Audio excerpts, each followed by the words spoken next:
Je vais maintenant vous donner une mise à jour sur la situation actuelle de la guerre au Moyen-Orient, préparée par Sinceo Sotiumira. Al Jazeera a rapporté le 3 mai selon une source anonyme que la contre-proposition iranienne se décline en 3 étapes. L'Iran a indiqué que le plan américain prévoit 3 phases: mettre fin rapidement à la guerre, garantir contre toute attaque future de la coalition, et aborder dès la première étape la question du détroit d'Ormuz. Les discussions sur le nucléaire iranien seraient repoussées à la deuxième phase. La première étape vise à transformer le cessez-le-feu en fin totale des hostilités, y compris au Liban, en 30 jours, et à établir un pacte de non-agression entre l'Iran, les États-Unis, Israël et les forces alliées de l'Iran. L'Iran rouvrira progressivement le détroit d'Ormuz, enlèvera les mines et acceptera l'aide américaine pour le déminage. En échange, les États-Unis lèveraient le blocus maritime et une organisation internationale superviserait le processus. L'Iran a aussi reformulé sa demande de compensation, évoquant une approche nouvelle et innovante qui pourrait désigner soit des réparations de guerre, soit l'imposition de droits de passage. Enfin, la première étape inclut le retrait militaire autour de l'Iran et la fin des affrontements directs entre les principales forces de la région. L'Institut américain pour l'étude de la guerre interprète cette innovation comme un projet de droit de passage. Le guide suprême Mojtaba Khamenei a également déclaré le 31 avril qu'un nouveau système de gestion serait introduit dans le détroit d'Ormuz afin de générer des bénéfices économiques pour l'Iran. De plus, un média iranien lié à l'ancien secrétaire du Conseil suprême de la sécurité nationale, Al-Risyankani, a rapporté le 2 mai que la contre-proposition comprenait un nouveau mécanisme concernant le détroit d'Ormuz. Autrement dit, l'Iran appelle déjà l'imposition de droits de passage une méthode nouvelle et innovante. La deuxième phase inclurait des négociations sur le programme nucléaire entre les États-Unis et l'Iran. L'Iran semble avoir laissé entendre qu'il pourrait discuter de la question nucléaire à une étape ultérieure afin de mettre fin à la guerre et de lever le blocus sur ses ports. Cependant, il n'y a aucune indication claire dans cette proposition que l'Iran a promis des concessions concrètes sur son programme nucléaire. Selon Axios, citant 2 sources bien informées le 2 mai, si les États-Unis et l'Iran parviennent à un accord sur la question du détroit d'Ormuz et la fin de la guerre dans le mois à venir, l'Iran serait prêt à participer à des négociations nucléaires pendant 1 mois. Voici quelques détails de la proposition iranienne. L'Iran a proposé de geler l'enrichissement de l'uranium pendant 15 ans, ce qui est bien plus long que la suspension maximale de 5 ans proposée auparavant. Mais cela ne signifie pas un engagement inconditionnel. Par la suite, l'Iran reprendrait l'enrichissement à un niveau de 3,6%. Mais promet de ne pas stocker d'uranium enrichi.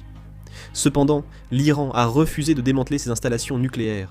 Quant à l'uranium déjà enrichi, il serait transféré vers d'autres pays, ou dilué à un niveau civil.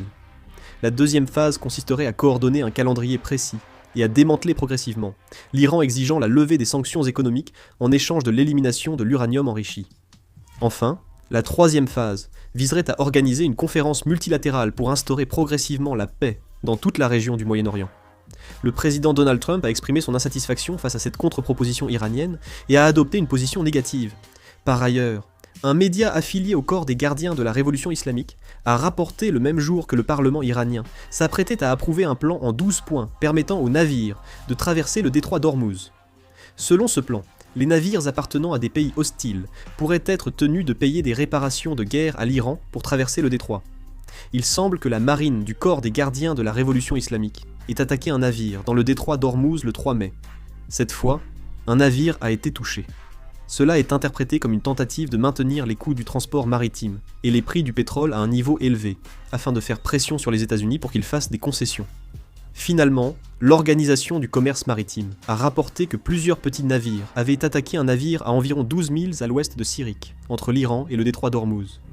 Le navire en question serait le Minyohan Palkono, battant pavillon libérien et de propriété grecque. Ce navire, qui remontait vers le nord le long du détroit d'Ormuz, a soudainement changé de cap vers le sud après avoir été attaqué, apparemment par la marine du corps des gardiens de la révolution islamique d'Iran.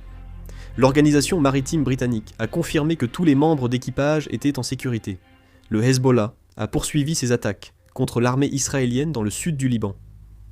Le Hezbollah a mené au total 11 attaques contre les forces israéliennes, ce qui constitue le plus grand nombre d'attaques depuis l'entrée en vigueur du cessez-le-feu, le 16 avril. En particulier, le Hezbollah continue de cibler les forces israéliennes opérant dans la région de Bayada, au sud-ouest du Liban, où les attaques de drones se poursuivent. Cette zone est un point stratégique situé sur l'autoroute côtière principale menant à Tyr. Les drones utilisés par le Hezbollah sont particulièrement difficiles à intercepter et sont capables de frapper des cibles avec une grande précision. Par ailleurs, L'armée israélienne a déclaré avoir détecté et intercepté des roquettes et des drones lancés par le Hezbollah contre ses forces dans le sud du Liban, sans faire de victimes. Il a également été confirmé qu'aucun projectile du Hezbollah n'a franchi la frontière vers le nord d'Israël. 2 hauts responsables du Hezbollah ont déclaré à Reuters le 3 mai que l'armée israélienne avait tué 1000 combattants du Hezbollah depuis le début de ses opérations au Liban, le 2 mars auparavant. L'armée israélienne avait annoncé avoir tué plus de 1800 combattants du Hezbollah lors de ses opérations au Liban au 19 avril. Cependant, le bureau des médias du Hezbollah a contesté ces chiffres, affirmant qu'il n'avait pas compilé de statistiques officielles sur les pertes liées au conflit en cours.